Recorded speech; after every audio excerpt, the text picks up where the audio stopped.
Hello guys! Nagtungo nga pala kami ngayon sa sakayan ng bus. Pupunta nga pala kami ngayon ng Divisoria upang mamili ng mga laruan nating pamimigay sa darating na Paskuhan. Kaya tara, samahan niyo ako! At sa pagkakataong ito nga pala ay namimili na ako ng mga laruan para sa mga bata.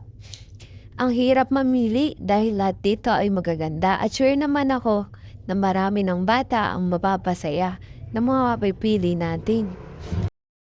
At mababas nyo nga sa aking mukha ang saya ng pamimili ng mga laruan.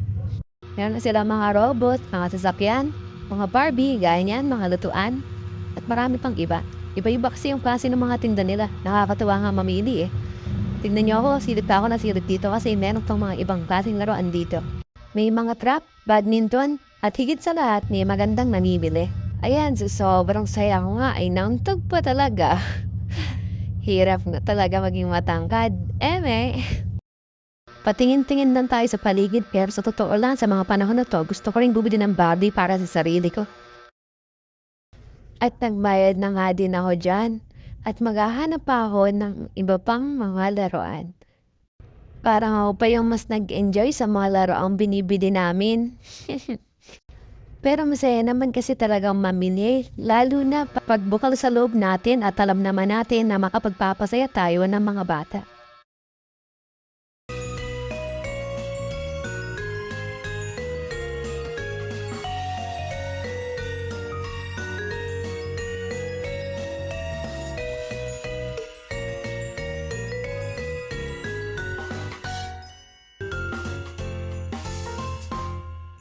At pagka-uwi nga namin ng bahay ay binalot na din namin ang mga regalo para iabot na lang natin ito sa mga batang makikita natin sa daan. Medyo mahirap lang at matrabaho gawin pero alam naman namin na worth it lahat ng pagod. Ito ay konting sakripisyo lamang sa blessing na ating natanggap mula sa ating Panginoon. Simpleng regalo para sa inyong mga bata. Enjoyin niyo ang buhay habang kayo ay bata pa. Makipagkaibigan, makipaglaro, maging masaya sa tamang pamamaraan. Huwag kayong magmadaling tumanda.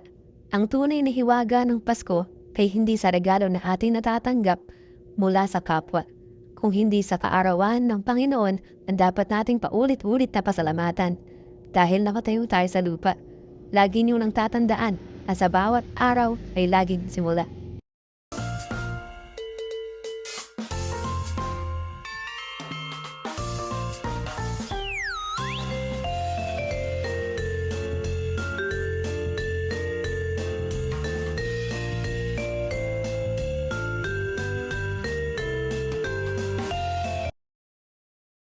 Wait lang, magsasalita lang ako. Ito kasing aso namin, no? Hindi kami makakatapos nito. Tumayo ka dyan, nart-nart. Iyan nga pala lahat na ipamimigay natin. Siyempre, maliban sa akin. Yung mga laruan lang. At nang matapos na nga kaming magbalot, ay inilagay na din namin ito agad sa Christmas tree. Excited na nga akong ipamigay ang mga ito. Ang sarap kasi sa pakiramdam kapag may mga tao, higit sa lahat mga bata tayong napapasaya. Sa bawat blessing na ating natatanggap, ito ang ating ipapalit. Sa bawat pag-abot ng regalo, ngiti niyo ang gusto kong masungkit. Umaga pa nga lang ng Pasko ay marami ng bata na tumatawag sa bahay upang mamasko at syempre ay bibigyan agad natin sila ng regalo. At noong umuwi nga tayo sa bahay ay marami na pala ang batang nahabang kaya pinagbibigyan natin sila ng mga regalo. Nakakatuwa lang na nakakapagpasaya na tayo ng mga bata at naibabahagi na natin sa kanila yung mga blessing na dumadating sa atin. Nakakatuwa lang na yung dating mga bata na hindi nabibilhan at nabibigyan ng laruan ay nakakapagpasaya na ng iba sa simpleng bagay lang na agaya nito.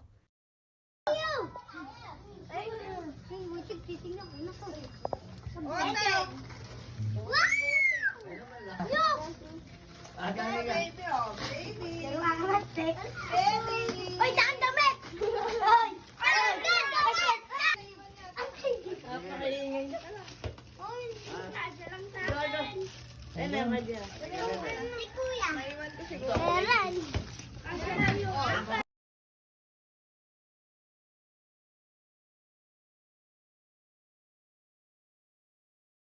Magandang umaga po. Merry Christmas.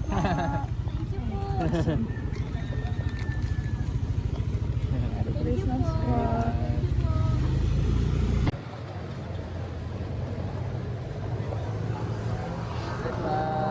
Ginagawa namin ito hindi para magpasigat kung hindi para maging inspirasyon sa ibang tao.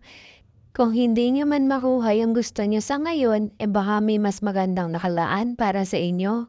Basta palagi lang natin tatandaan na malaki o maliit man ang blessing na dumating sa atin ay matuto tayo magpasalamat sa itaas.